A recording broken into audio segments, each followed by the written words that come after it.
This episode of the Citadel Cafe is brought to you by listeners like you. Visit patreon.com/the Citadel Cafe to find out how you can become a patron and help make this show possible.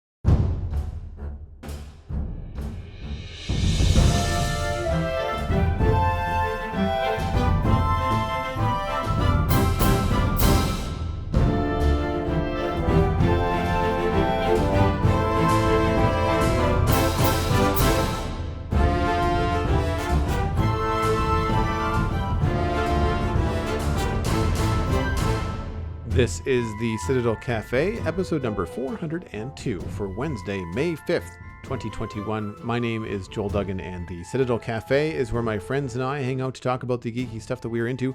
Joining me this week, Stephen ESC is back. You can find him at Stephen ESC on all the social media that matters. That includes Twitch, where you can find him streaming Minecraft. And you're working on a stair monument the last time I swung by your stream. How are things going, man? Doing well, thanks. Pleasure to be here, as always. It's always fun now at the top of the month to bring you back on, because for those that don't know, you live down the street. Yes. And this is probably the most that we've been able to talk the last few months here in 2021 compared to 2020, where, I mean, we text now and again, but like to speak in person or as close to in person as you can these days, this has probably been, I say, the most that we've had the opportunity to chat in a little while. For sure. And I want to give a shout out and thank you to all of the patrons. It is the first week of the month, which means that it's payday. You keep us on the air, so to speak, giant air quotes, because I know it's the internet. But Patreon has rolled over, and the folks that support us get bonus tracks. Stephen and I did a bonus track this past month in April. We talked about razors and stuff. And I'm hoping to do more of that. So if you'd like to help us out, you can go to patreon.com/the Citadel Cafe. Join at any level. You get access to the Discord. You get a bunch of other perks you can explore there on the page. And you can walk around with your chest held high knowing that you're supporting an independent podcast. And I very much appreciate it. What have you been up to, man? What's new? Oh, honestly, not too much. Just been busier with work than usual. So tired most evenings, but just if not relaxing, streaming. That said, we had an amazingly fun morning the other day where our indoor cat decided to try life as an outdoor cat. She's very stealthy because she can't meow, and we did have a collar with a bell on her when we first got her, but she kept being able to get her lower jaw underneath it, trying to pull it off, but she got stuck that way, so we had to just take it off her. So she's this super quiet cat, and has only ever tried to get out once before, and she managed to sneak out when my wife was talking to a contractor outside. Okay. And I was upstairs working, and I just heard the cat got out, and then of course everything stops. Go outside, try to get her. She went across the street and hid out underneath a neighbor's shed, but thankfully it was only about a half hour we were able to get her back. Last time it was a lot longer, so good times. Oh, this is not the first time. No, only the second, thankfully. It's I think I would lose my mind if it happened on a regular basis. Yeah, I live in a building that allows cats, and I see many in the windows, and obviously they don't go outside at all, because for anybody on my floor, it's a couple floors up. Like there'd be no chance for them to actually go outside. Or if they do, I guess maybe the balconies are on the other side of the building. I wouldn't know. But in all of my experiences with cats, which have been limited, I've never met one that couldn't meow. And I've always thought to myself, man, I would not want a cat that would just meow and beg at 5:30 in the morning or whatever time it wants to be fed. I know dogs do the same thing. I'm not naive to that, but I feel like dogs are more consistent with the timing, whereas cats just kind of like on their whim seem to just decide to make all kinds of noise. So out of curiosity, like, how does your cat let you know it's like time to be fed or time to be patted or anything like that? Well, she's not a super affectionate cat, so she doesn't really go out of her way to say, pet me, I want lovings and stuff like that. When she, like the rare times that she does, it's it's funny. She's not always the most graceful, but she'll just walk along and then she just falls over. Sometimes she can slink over to the side and roll over and basically lie down and sort of prone with her belly up, and it's an invitation to come and rub her belly. But sometimes she just, it's like she got hit with a tranquilizer dart and she just falls to the side and thud on the ground. Like, all right, I'll give you some pets after that because that sounded like it hurt. But sometimes I feel bad because I could be washing the dishes and not really know she's behind me. And I just turn around and I can see her with her eyes closed and her mouth open. Like, it's almost like she's been meowing at the top of her lungs in her mind. And I don't know how long she's been there doing it. So I feel so bad. But Right. yeah, in the morning when she wants us to wake up, she has a very loud purr. So she'll come up on her bed and Right. she'll poke me with her paw and purr really loud. Yeah. Yeah, I've had that happen before, just at a friend's place where the cat decides, I like you, and I'm going to come over and like poke you and purr, which sucks because I'm allergic to cats, and Oh, geez. it's bad. Like I can't really be in a house that has a cat. Get 10, 15 minutes and my eyes are swelling up and I'm miserable. I really don't like the experience. And I think as of just having a lifetime allergy, it's just kind of tuned me to like, I just don't like being around cats because I have that reaction, right?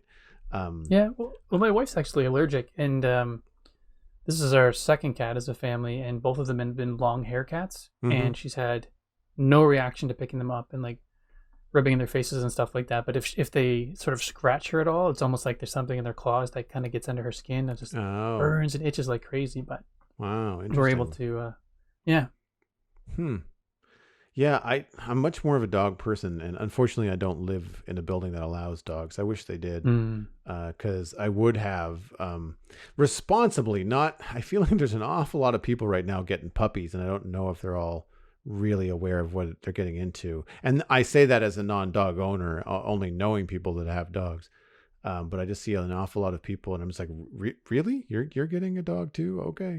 I mean, I guess it's springtime, so like there is that thing where like there's a lot of puppy litters going around right now too, and it's the time to get one. But pandemic puppies, which I'm sure will be a thing, and I'm sure the SPCA will be out there saying like, yep, we have a lot more dogs to try to get adopted this summer, because I think some families, I'm not centering anybody specifically, no one that I know, I'm just seeing like a lot of social media posts from people I don't know, and it's just kind of strange to see just how many people are getting dogs.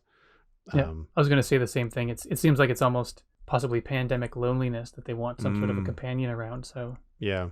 Now I say that, and one of the reasons why I wish that I did live in a building that allowed dogs is because it would have been, and really not just the pandemic, but the last, like, I'll say 2 years, with podcasting taking off, streaming doing very well.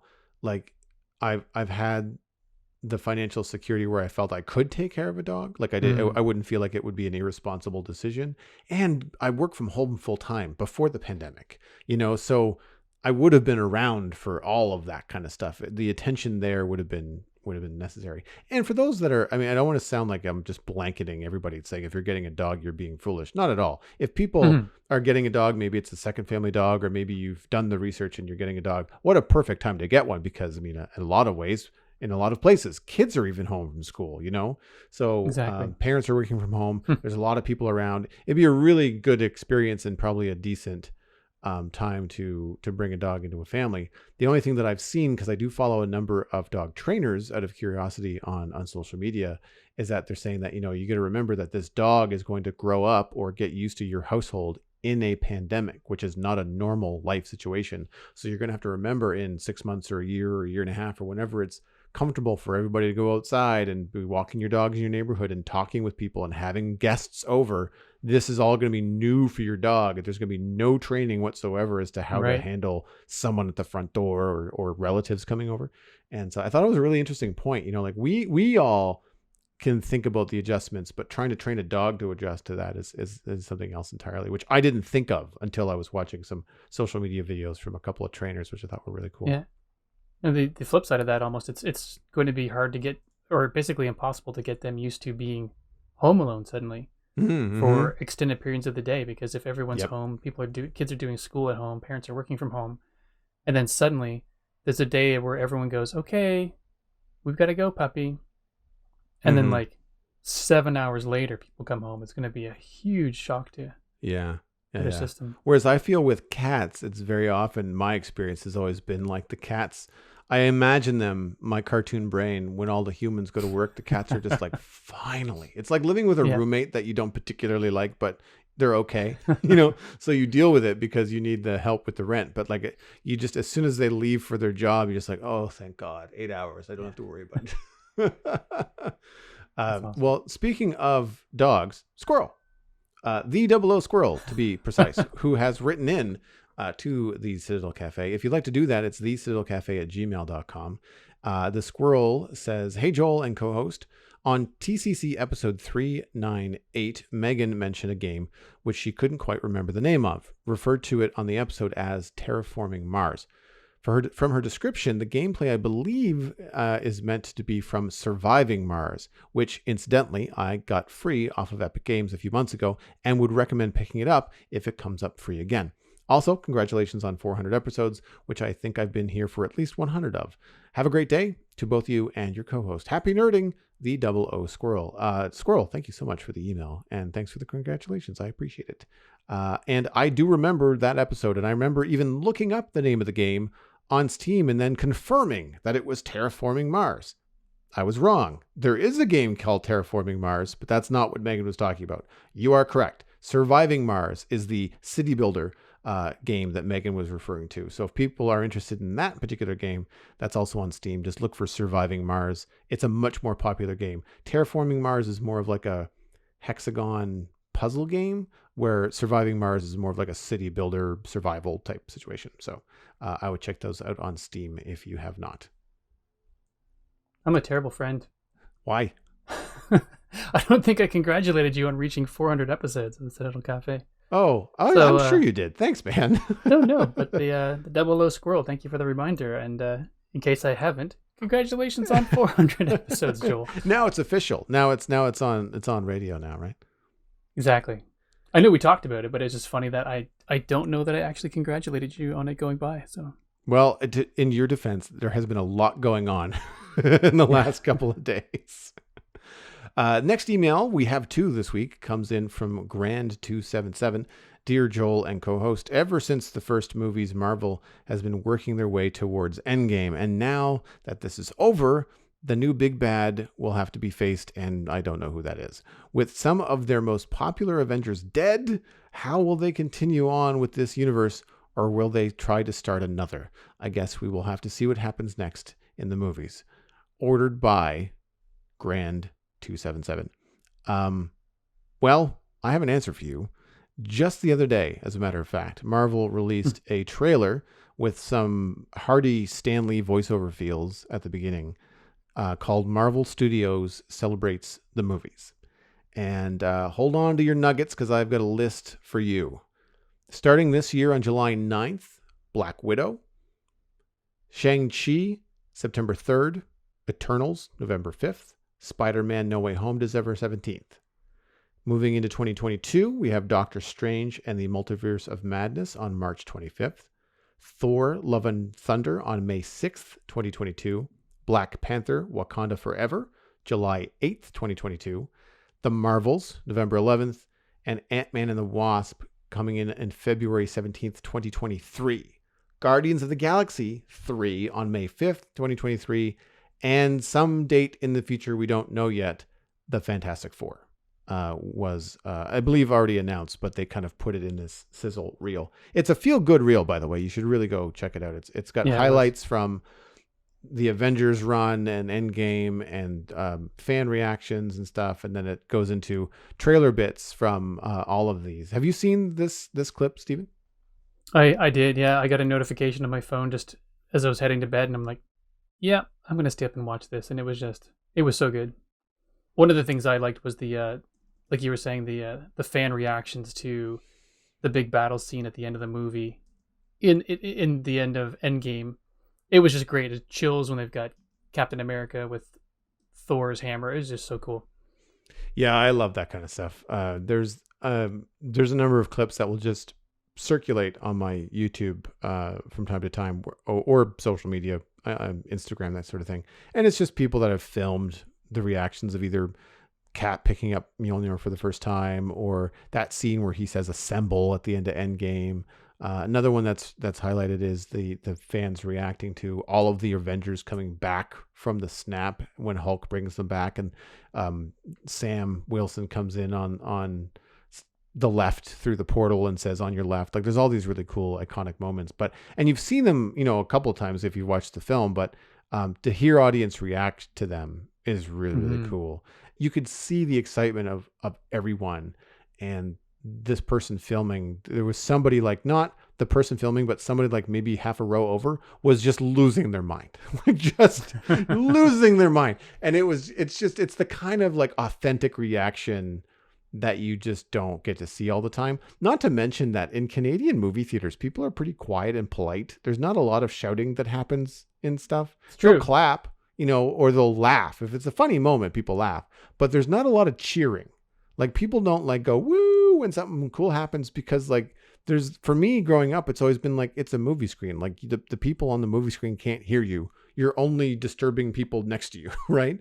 And I'm not criticizing it. It's one of those weird subculture things that I just have not experienced live in a movie theater before. Certainly had people clap and be excited afterwards, or before. I've gone to Star Wars screenings where there's this very quick whoop when a long time ago in a galaxy far, far away it comes up, but then everybody shuts up because they want to hear the music. Right. But there's this moment of like, yeah, oh wait, it's starting. Like it's a really weird kind of like crescendo and then like dial back. It's quite funny. I was actually for the first time ever cheered in the theater when Captain America got the hammer for the first time. Nice. When it flew back, it was more. I just couldn't. It was one of those things. It was just a pure reaction to it because it was an exciting scene to begin with. But then I honestly thought that Thor was controlling Mjolnir and made it hit Thanos in the back. So then when it actually flew away again and Cap caught it, it was just so good. Yeah, I didn't I didn't catch on right away. It wasn't until it flew past Thanos and Thor that I knew it was going to Steve. But they show it kind of like lifting off the ground slowly, and I thought like, that's weird. Like you thought Thor was calling it back to him, right? Exactly. But yeah, no, they did that. That was a really good reveal. I'm glad that didn't leak out. Like it was one of those moments where like you got to experience it. I went to go see Endgame with Peyton at like an 11 p.m. screening. There was like 4 people in the entire theater, so screaming it, Nice. and reacting was kind of like it wouldn't have mattered.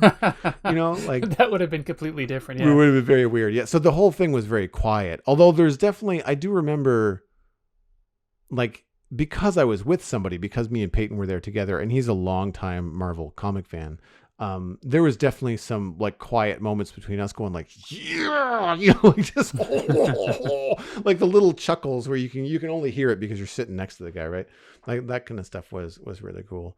Nice. Out of these films coming your way, like anything that really kind of pique your interest or get you excited?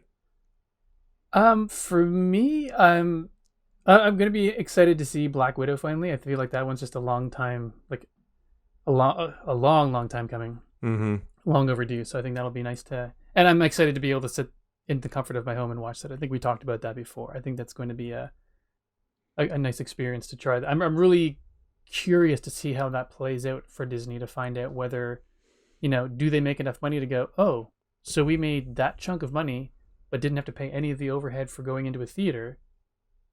Huh.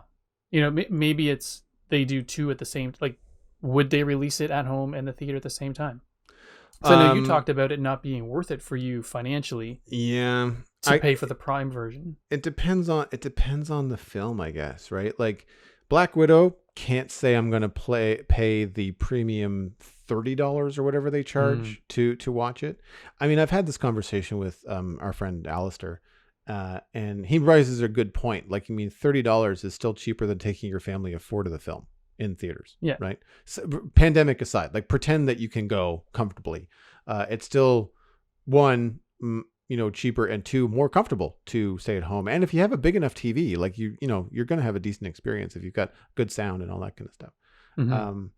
For me just for me as the only one that enjoys, the movies, it's not really worth it for me. Yeah. But there are a couple in this list where I think like, well, that's an experience I might not want to miss out on. So Shang-Chi is definitely on my list. That actually looks really good.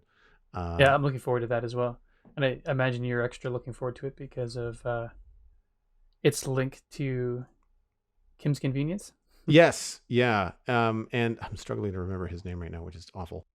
Simu Liu, I think is how you pronounce it. The reason why I wanted to look it up because I didn't want to mispronounce his name.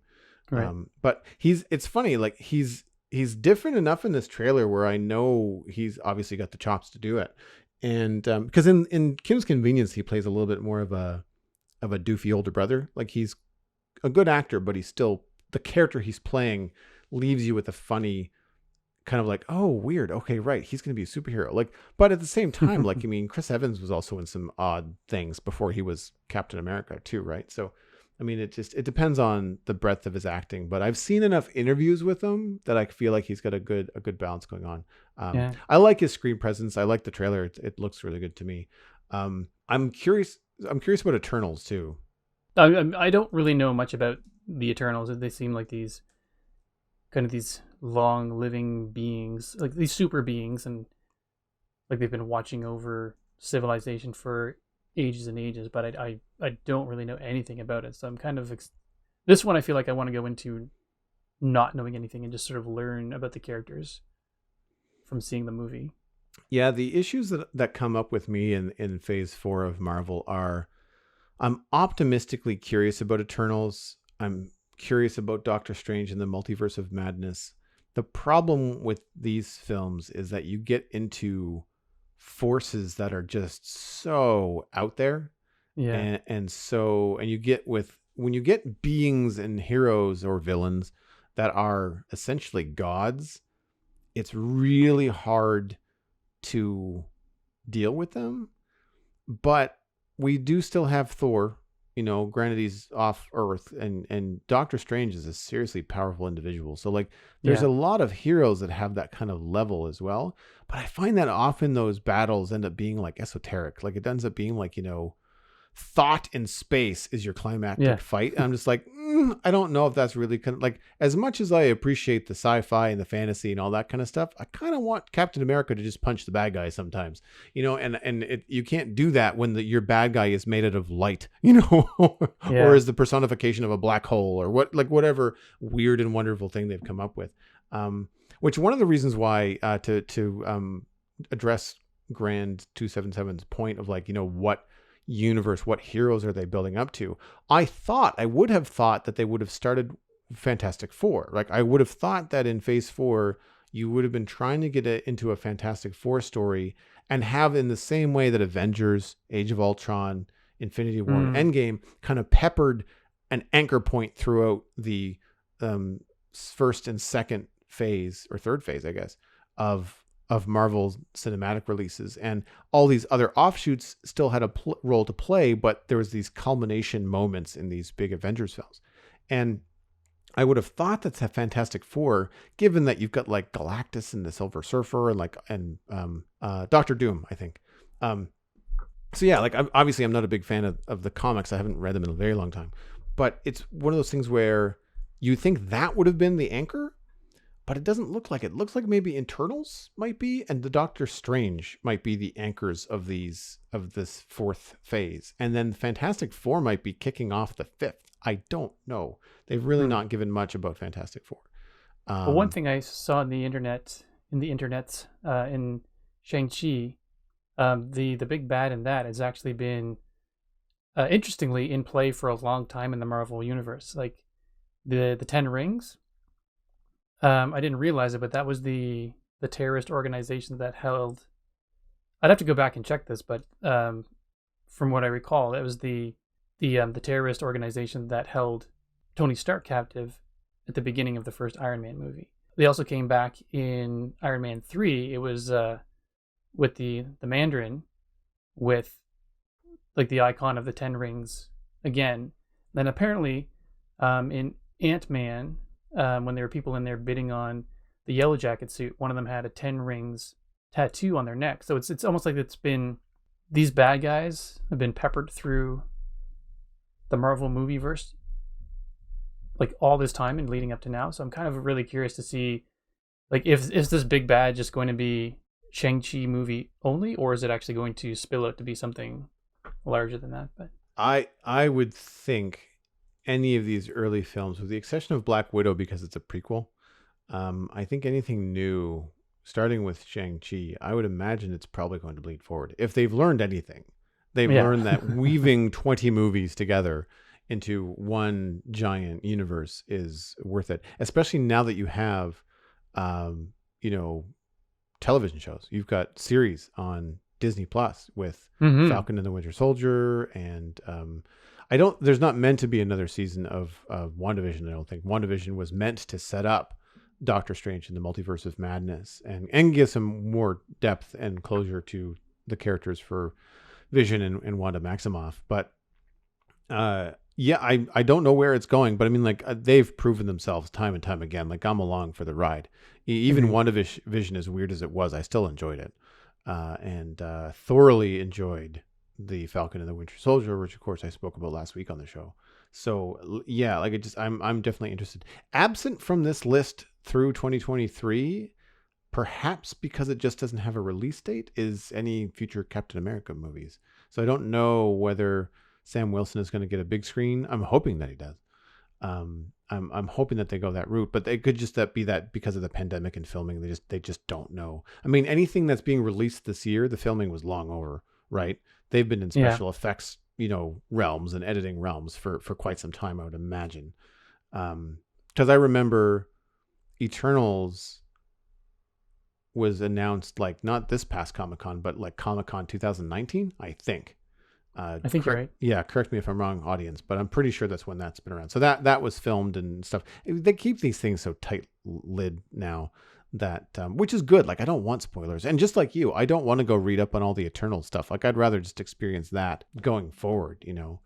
I am excited for Spider-Man: No Way Home just because, of course, I really enjoy Tom Holland. Tom Holland. Thank you. Too many Toms, too many Steves, too many Chris's. Yeah, Tom Holland is Spider-Man. I really enjoy that series, and they just the thing they do now so well with things like Spider-Man. Everything is just so seamless. You never for a moment think that it's like CG. You just realize that you just think Yeah. Spider-Man. Um, Chloe Zhao is directing Eternals, and she just won an Oscar for Best Director and Best Oh, Film. jeez. Yeah, so, like, I love the fact that you've got indie film directors like Taika Waititi. Even though he's not my favorite, he still brings something to these superhero movies that they don't normally get. And then with Chloe Zhao coming in and directing Eternals, like, I mean, visually it's going to be stunning, I'd imagine, would be my guess. So yeah, it's going to be a ride. It's going to be a ride.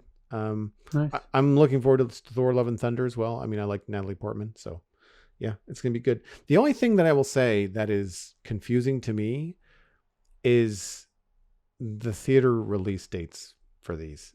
I'm really surprised that they're not only being released on home video, because you will not catch me in a theater probably before the end of the year. Agreed. Same. I may or may not pay the extra 30. I may just wait until it comes out on Disney Plus, but you will not find my butt in a theater before September. Like, I would have at the earliest November 5th for Eternals. But that's, yeah. And even then, I can't predict that far ahead. Like, but right now, if you said July 9th, no way. No way. Even if people think it's fine, still not doing it.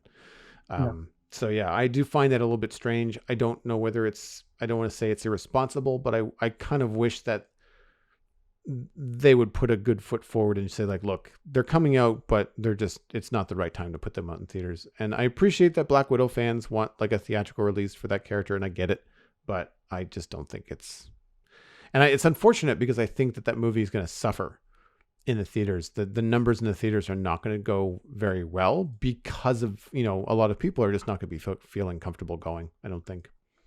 It's just too bad. I mean, her character is so long overdue for a movie, like I said. So it's just a shame that just as it was going to be released, it got pulled and then delayed to the point now where it's almost like this, just a flicker of promotion and fanfare as a as a streamed movie as opposed to what it should have had, like even well before.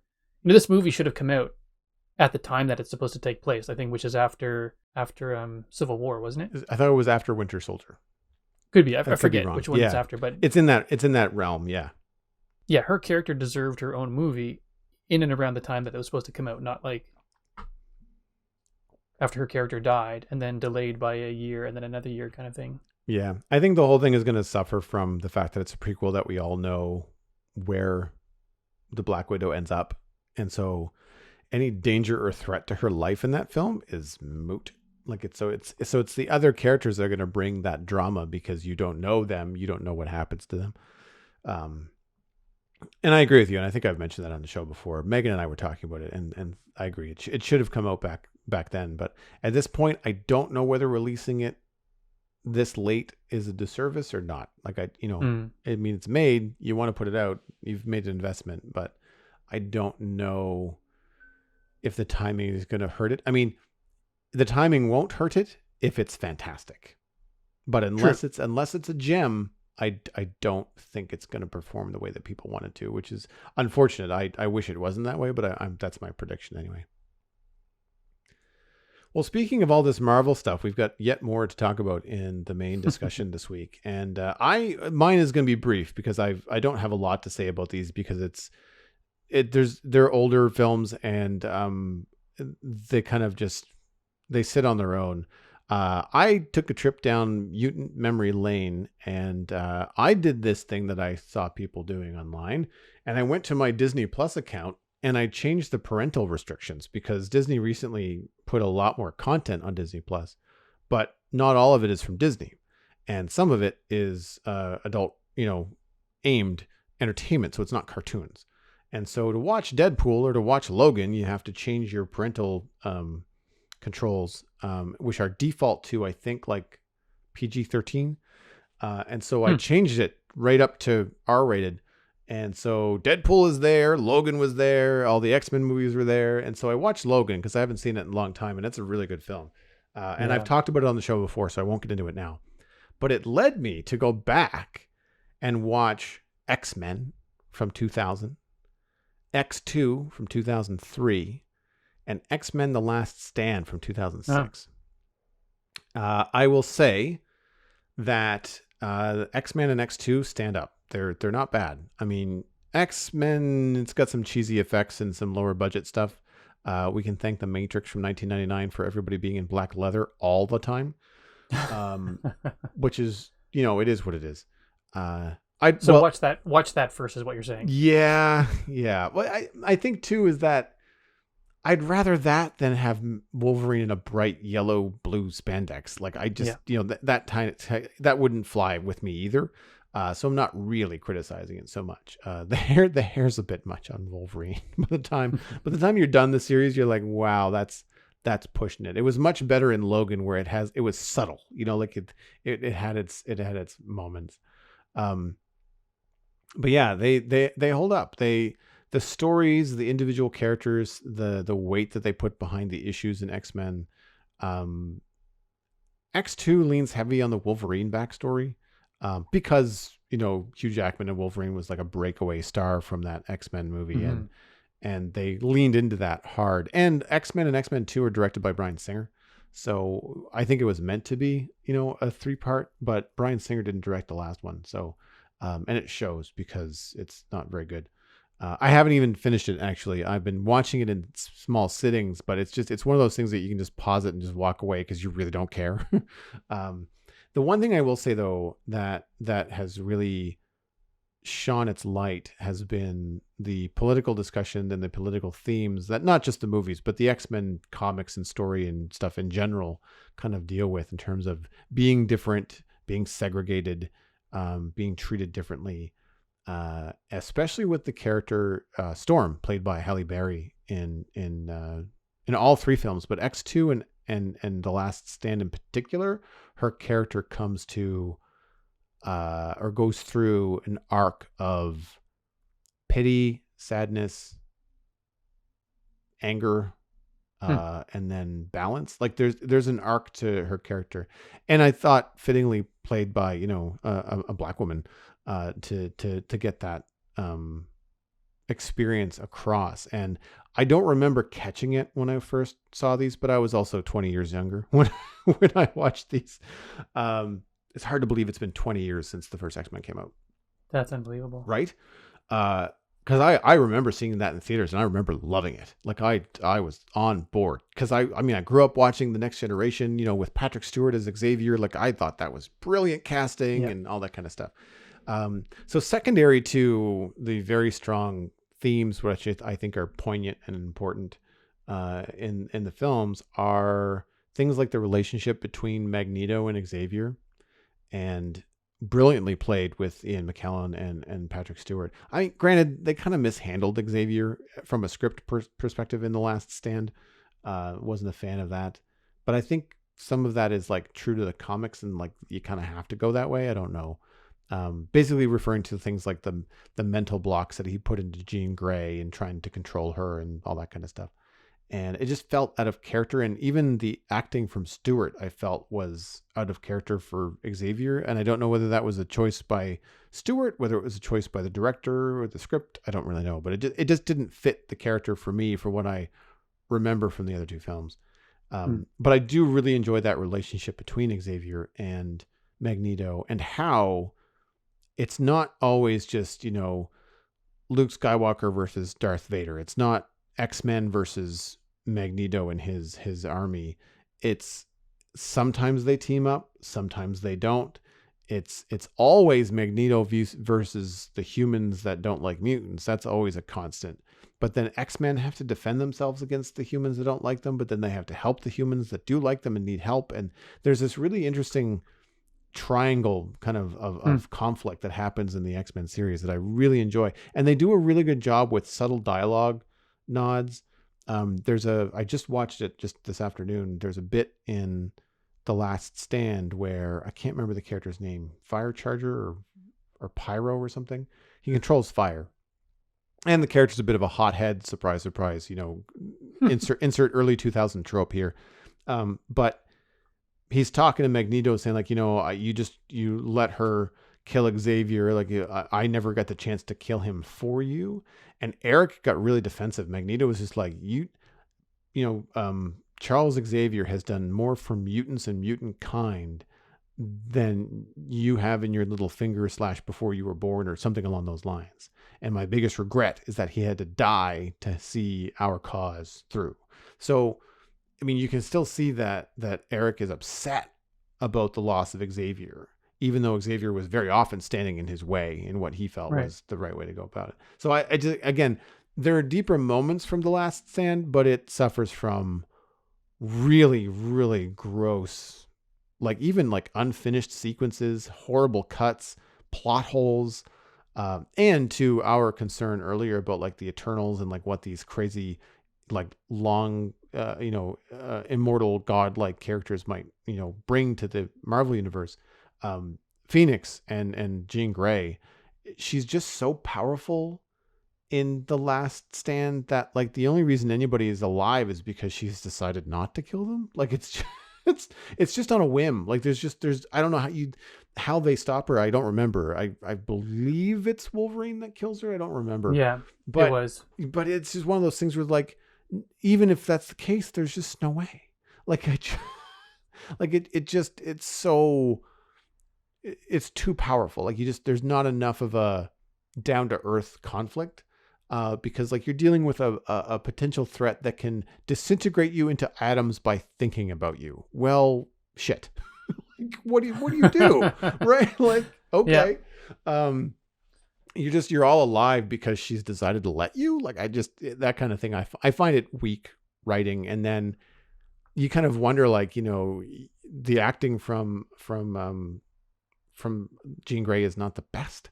So you're just like, but she's in this box of like this kind of eternal, godlike creature. Like what are you going to do? Yeah. Famke Janssen is the name of the actor. I couldn't remember for a second. So yeah, it's one of those things where she was good in the first two, but then once she turns into the Phoenix in the third one, you're like, oh, woof, this is hard. It's rough around the edges. And I'm trying to remember, I think it was Hemlock Grove. Did you ever watch that TV series? I did. I saw season 1 and season 2, There was only I 2 or 3 think. seasons. Yeah, I think that the Um, third season I didn't watch. Thank you for the reminder, though. I meant to go back and just, yeah. So for the the reason, sake of completion, I wanted to watch yeah, it through. I bring that up because she plays Olivia Godfrey in that, and that was, I think, X-Men Last Stand was my kind of like introduction um into Famke Janssen playing like a really believable psychopath, and Hmm. and it carried over, like it helped her being cast as the Phoenix in Last Stand really kind of helped me buy the performance in Hemlock Grove, because she's just like evil, but like graceful evil in that show. And so Yeah.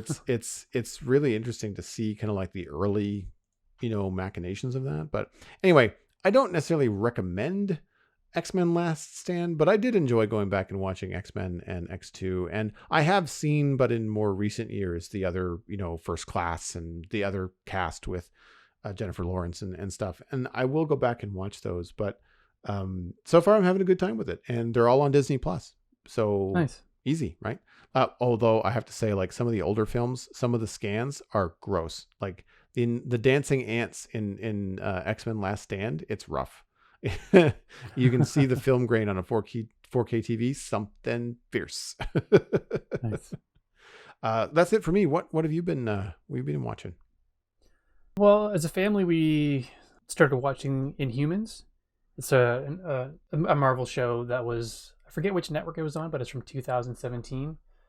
And I was a little on the fence about it because it only has like a 5 out of 10 rating on IMDb, and like I know you can't always go by the ratings on these different sites, but it's a little bit lower than we usually consider watching. But I mainly wanted to watch it as a bit of a backstory to Ms. Marvel that's coming out this summer, because they're very relevant to the storyline. And I remember Medusa, the queen of the Inhumans, was in the graphic novel as well. It's been a while since I've read it, so I may go back and do that as well. But I just really wanted to hope to learn a bit more about her from the show. Um, but she was basically crippled. Her powers were crippled in the first episode and stayed that way for the rest of the season. And then there was only one season, so you don't really get to see a whole lot of what she can do, which is a bit of a drag. So yeah, it was, overall I enjoyed it. After the first 2 episodes, I can easily see why it was given a 5 out of 10 rating, because it was just stiff acting, poor dialogue, just and even my sons would just say, "Why are they doing that in slow motion? It doesn't make any sense. It doesn't add to it." And then it was like right after episode 2, it's like they realized, hey, we don't need that effect, and they allowed characters to walk and talk at the same time, which it felt very, this is your place on stage, deliver your line from here, then go to the next place, deliver your line from there. um yeah, it wasn't the most amazing show ever, but in the end it was just episodes 3 through 8 were a lot more enjoyable. And if it had kept going, I would have continued watching it. I enjoyed it more than the latter seasons of Supergirl, which I watched. Well, I eventually stopped watching that, but I mean, I watched through even though I was not enjoying it, so it was good. They didn't really get into the origin of the Inhumans, which I thought was odd. Like I felt like they might have touched on that in a season 1 of a show, but like anything I know about them and how they come to be was from Agents of Shield, because one of the main characters on that from the get go is Sky slash Daisy Johnson slash Quake, played by Chloe Bennett.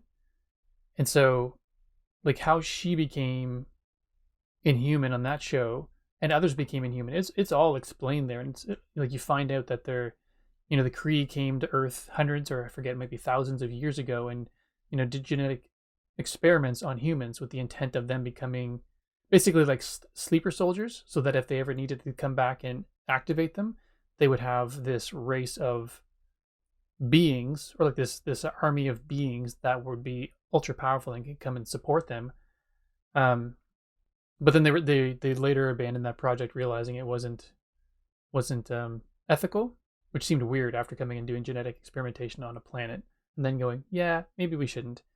But at least I learned about it, and it was just so weird that they barely touched on that in the Inhumans show. Um, yeah, I was hoping to get a bit more backstory. I mean, I got some information, but not as much as I had hoped. I remember seeing some people that I follow online that are into comics and into like web comics and stuff being really excited about Inhumans and then being really let down because they were super into the comics and they thought, oh, like this is going to be the start of something big. And it just kind of fell flat on Yeah, its face. I went looking for Miss Marvel coming out this year and I realized that it wasn't in that list we just went over, but it's not a movie, it's a TV series. right. And that's actually interesting because this is a bit of a side note, but I assumed after watching WandaVision that all of these shows from Disney Plus are going to be one-offs. But I don't know that that's the case because if you look at IMDb, and I realize that is not the Bible of all things, but it goes, some shows are listed as TV miniseries and other ones are listed as TV series. So some shows like WandaVision, I think Hawkeye, and a couple other ones are listed as TV miniseries, but um, Ms. Marvel is listed as a TV series, and I believe She-Hulk is as well. So there's a couple of these shows that may basically these characters get introduced, you get their backstory, and then they get introduced into one of the MCU movies. Like that's happening with Ms. Marvel. She's going to get her TV show, like a 6-episode arc, and then she is in the next Captain Marvel movie. Which they renamed to the Marvels. Previously, I believe it was referred to as Captain Marvel 2, but now it's called the Marvels for November 11th, 2022. Right. I forgot they did change that. Well, because you've got, what's her face from WandaVision there? Rambeau. Monica Rambeau? Monica Rambeau, yeah. Yeah, so I think she's part of that too. So I wouldn't be surprised if Monica Rambeau shows up in Miss Marvel, actually. I would be genuinely disappointed if they didn't, because she was such, and not that the show was, I'm not saying the show was dirt, but she was such like a gem of a character in that, and to see her grow and then get these powers at the end, and to not have that explained somewhere else would just be disappointing, unless they plan to give her her own show, but that doesn't seem to be listed anywhere in the next 3 years. So, She-Hulk was one that you mentioned. Moon Knight is the other series that's right. coming to Disney Plus, and then the other one, the one that's coming out this summer that we haven't even talked about is Loki. That's got a new trailer. It's basically July just 9th?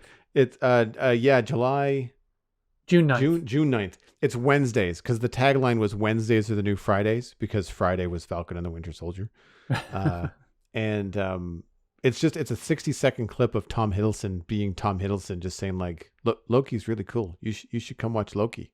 Wednesdays are the new Fridays. Like it's pretty earnest actually.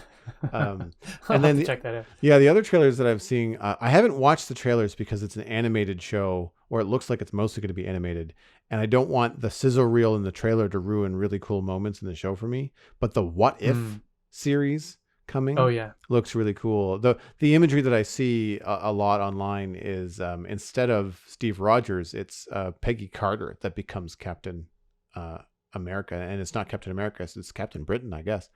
Because she's got the British flag going on, and that looks really cool as an animated thing, which I thought was a neat way to go.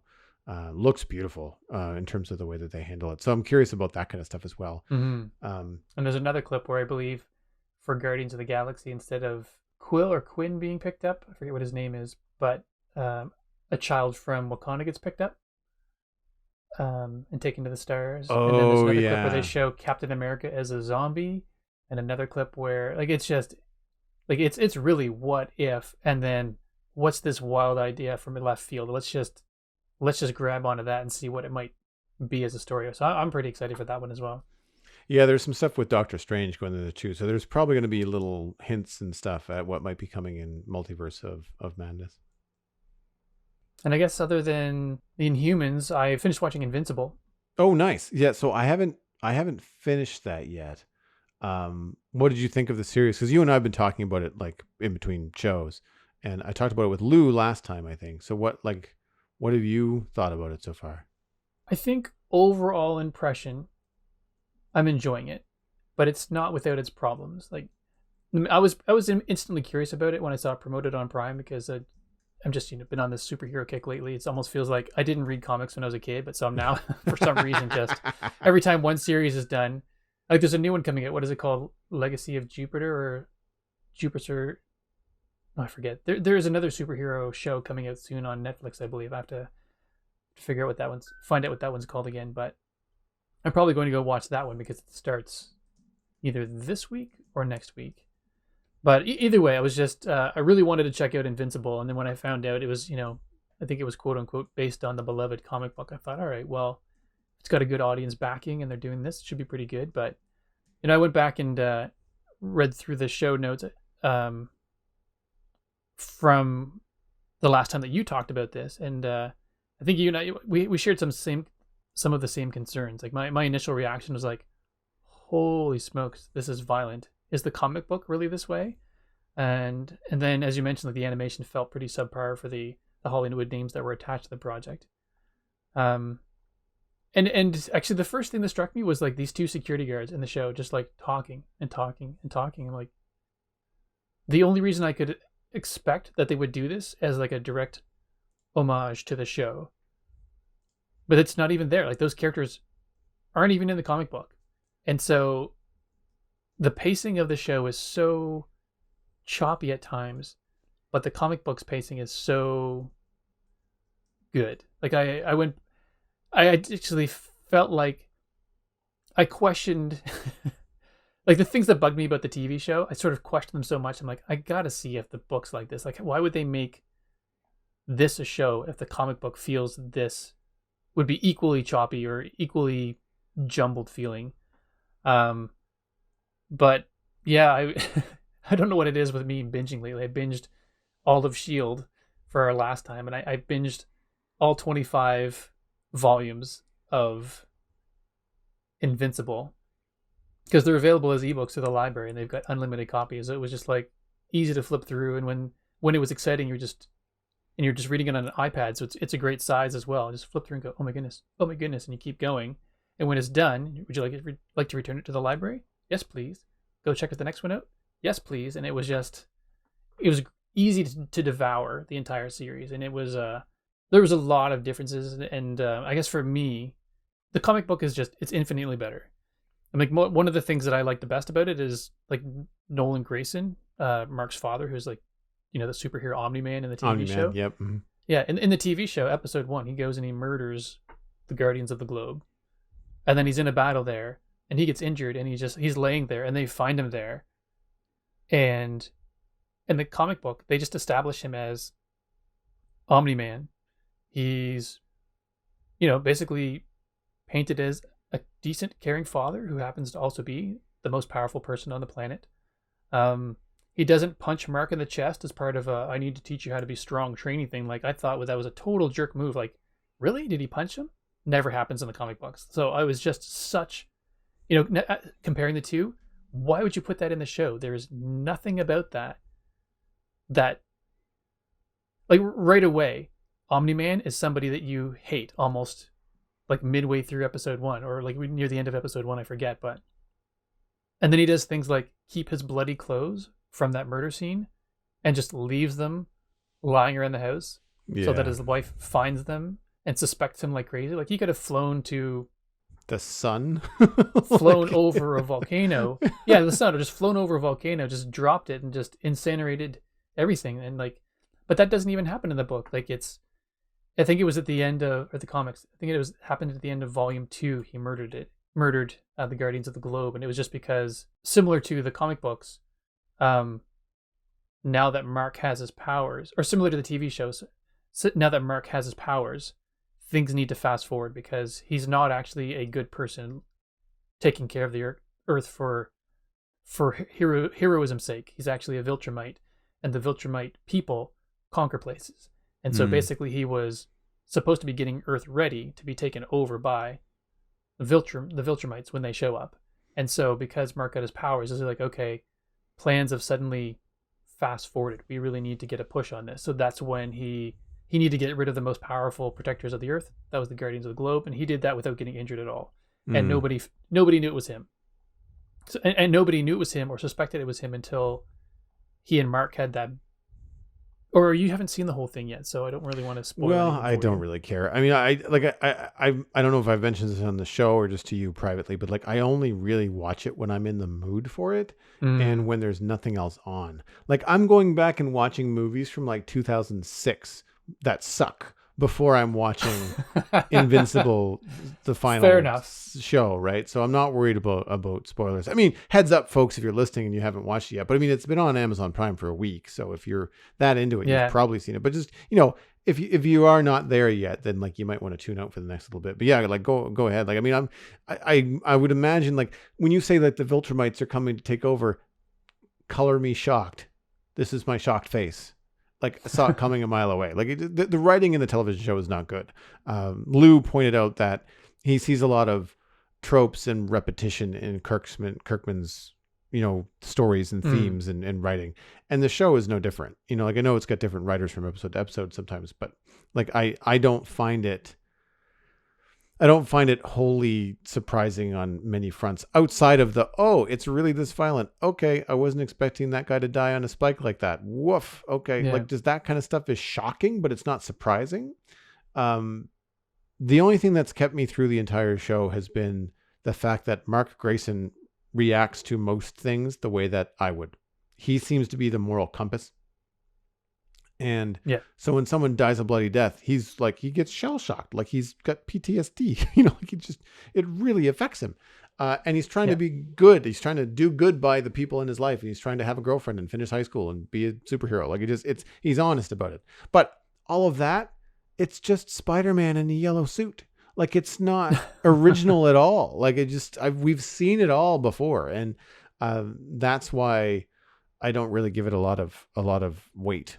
Yeah, I like Stephen Yeun as an actor. He's I believe he was in The Walking Dead originally, I think, Yep. which now that I Yep. realize it is an interesting tie back to this because it's comics by the same person who did The Walking Dead. Mm-hmm. But he also did he played I think the voice of Keith in the Voltron series, and he was also Steve Is it Palachuk? Pelchek, yes, from from Troll Hunters. Troll Hunters, yeah. He's excellent as that voice. I think he's quite a good voice actor. So, yeah, I was happy to see him in this. Oh, when I saw he was in Troll Hunters as Palachuk, I was just like, wait, what? like, like I would have seen him as the main guy before I would have thought that he would have been Yeah. Palachuk, right? Like just because he's got that earnest kind of like middle America kind of feel to him in most of his stuff. But yeah, Palachuk was just like, wow, okay, that's some range, Steve. Yeah. Well done. Yeah. I mean, I'm going to continue watching the show because I've overall enjoyed it enough, and actually, I'll probably keep watching it. Funnily enough, because I enjoy the comic book so much, I'll probably tune in and continue watching this for as long as I have because it's, it is 25 volumes of graphic novels, but they do complete the entire story, and it's not a neat and tidy story, but it completes. Like I don't know how to say it without giving too much away. Right, yeah. It's not like the show got canceled. Like it's not like the comic book was in the middle of an arc and it just got pulled off the shelf. Like they finished the book. Yeah. Yeah, and they had some things like basically characters that they've woven through tend to keep coming back. So there is that, as you call it, the monster of the week feel to it sometimes. But they literally say that. Like at one point he's like, I don't know, some of these bigger challenges I really enjoy because some weeks or some days it just feels like I'm dealing with the monster of the week kind of thing. And so it's almost it's clever, and it's the way it's self-referential sometimes. Yeah. Either way, I thoroughly enjoyed it, and curious to see what the rest of this brings on it. But it sounds like the comic is the way to go. Like if you're enjoying the TV show a bit, but it's not really something you're champing at the bit to check out every time it comes out, then maybe the comic might be a better way to go. Yeah, and it is as violent, but it doesn't start off that way. It like slowly gets into it. Like even the when Omni-Man murders the Guardians of the Globe, it is basically one page, sort of still after still of each one of them dying. It's not like it's almost like they took their time to deliberately make it extra gory with all of their deaths in the TV show, where it is gory, but within one page it's all taken care of, and then it moves on. But much later on, it's like it doubles down, triples down on the So you have to have the stomach for that kind of thing. And it's not Yeah. my favorite thing, but after a while, you just kind of go, okay, this is in this comic. It's the way it Yeah, is. that's the way it I is. can deal. Yeah, stuff like that I just find it's just like it's just shock value. It's just like you've given frat boys the keys to the animation studio. What are they going to do? Oh, surprise, surprise. Like it just, all the stuff that they weren't allowed to do when they were in high school. Like it just, that kind of stuff I find pretty predictable, and just I roll my eyes at it. There's just so many better ways to do it. At the same time, though, I always find it odd that whenever there's these fight scenes and stuff like that in regular shows between superheroes and things happening, it's like you never.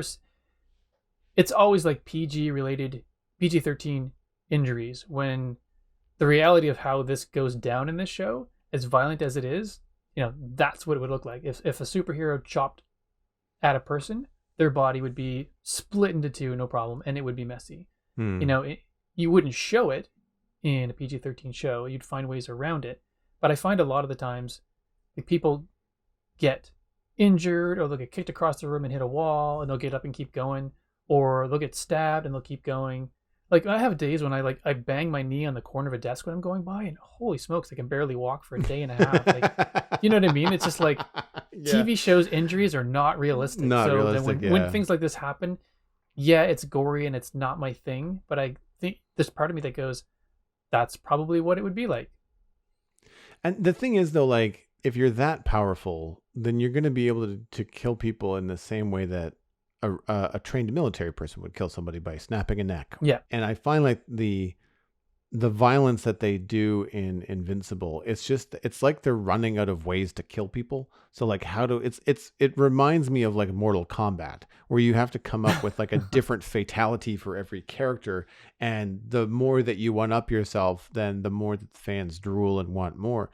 And I feel like a really good parallel to this in how it's done well, and it's still just as violent, is Logan, which I mentioned earlier. Like, not only is Wolverine killing people and chopping off limbs, and he's drunk most of the time, is X-23 Laura. She's 8 and she's decapitating people. Like, it's they show a little bit of it, but a lot of it is it's just stabbing. Like, there's just a lot of stabbing and a lot of screaming, and it has that visceral kind of like cringy in your chair. Oh my god, I think she just cut that guy's femur off. Like, it's really, it gets you, but they don't show every graphic detail of it. I think there's an art to having violence in film. It's why I don't like Tarantino movies a lot of the time. They remind me of this. Like, it's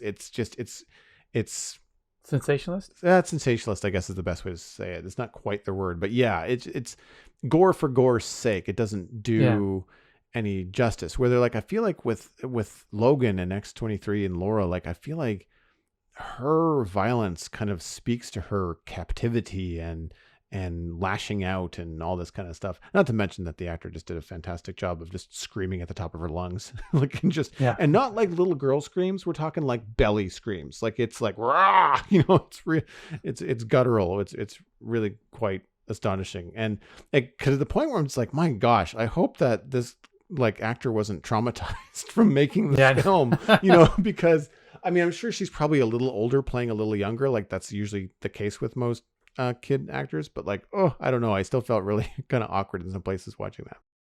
Well, we can move on into the Internet Minute, which is, of course, brought to you by you, dear listener. The Citadel Cafe is 100% listener supported. If you're getting value out of the show, please consider putting a little bit of value back in. You can become a member at patreon.com/the Citadel Cafe. You can join the member-only Discord and get access to bonus audio and other things on the page. If you would like to be 23, that puts us one more ahead, because right now we're at 22, which is steady on from last week. I always try to add one more patron during the month. So, hey, May is here and it's fresh. If you'd like to be 23, check out patreon.com/the Citadel Cafe. I was too busy this week. I don't have an Internet Minute, although somewhere is buried deep in Star Wars Lego, there's probably something. Steven, what's your pick this week?